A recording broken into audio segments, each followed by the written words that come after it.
Hi everyone, I'm Peter Lund-Thomsen. I'm a professor of corporate social responsibility and global value chains at the Copenhagen Business School in Denmark.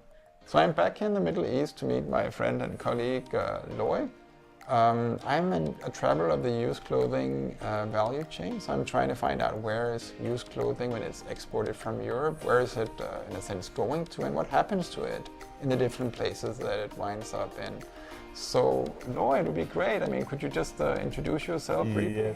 Yes, sure. So first of all, welcome back, Professor Peter. Thank you. So I've been in this business for the last 10 years, particularly here with my father, and as a family business, we have been running for the last 40 years in this business, starting off in Belgium and then moving to United Arab Emirates in the Sharjah Airport Free Zone, specifically in Sharjah. Right, so Lois, I was wondering, why did you guys come, why did your family move to UAE? Couldn't you have moved maybe, I don't know, to Morocco or to Pakistan? Yes. Or, I mean, if you wanted to start the business somewhere else than Europe.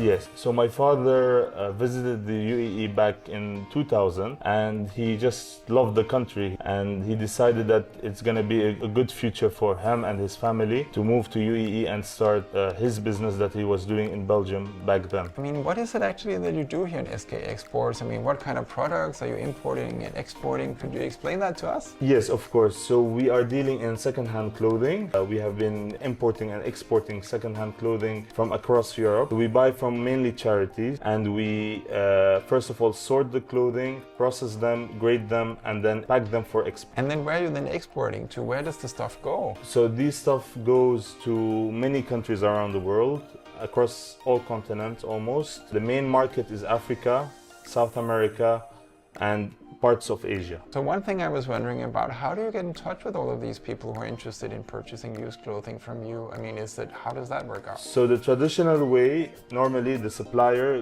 travel around the world, meet the customers, or to find potential customers by visiting countries in Africa or different cities. For me, I try to do it in a different way. Since the last 8 years, let's say, or 10 years since I started, I let the customer find me. And how do they get in touch with you? They find us online on our website, and then they click on the WhatsApp button and we get a message. Once we start conversation with the client, we start showing them our history, our company, how we do the things here. I'm wondering, how do you develop trust? Because I've heard this is a very risky business.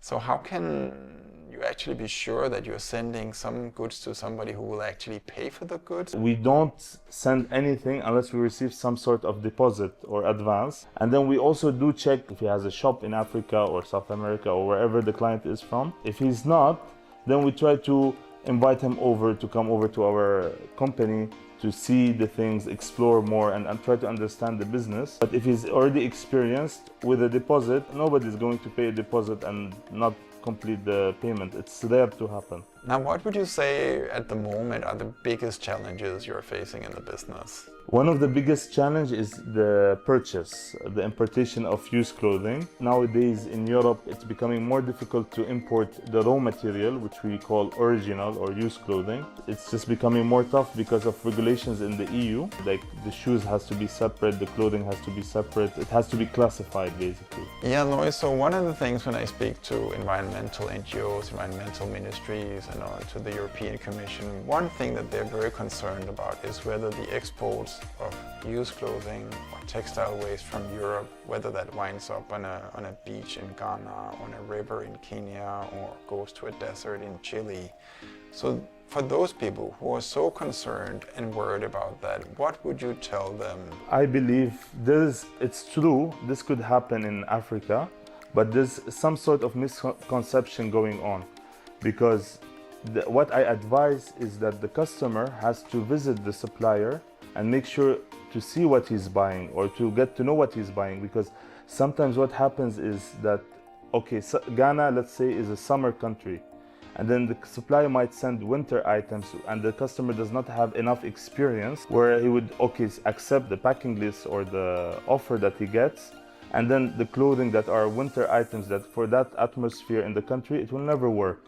So that's why people choose what they want and they get rid of the rest. But doesn't that come back to the grading and the sorting process here? That the better the grading and the sorting process is here in SK Exports, the less is likely to wind up as waste. Yes, of course, because when we start sorting and grading, we try to keep a consistent and standard quality for all the clients, not a specific country. We know each country what they demand. There's some items that can work in a certain country will never work in another country. You have culture differences, you have season differences, you have fashion differences. So each country requires different types of clothing. So we take that into consideration. If the customer has less knowledge and tries to order something that is not gonna work in his country, we try to avoid giving him or try to explain to him why. So 5 years down the road, where do you see your business going? So 5 years down the road, we see us hopefully expanding, try to sort and grade more and try to provide to more customers.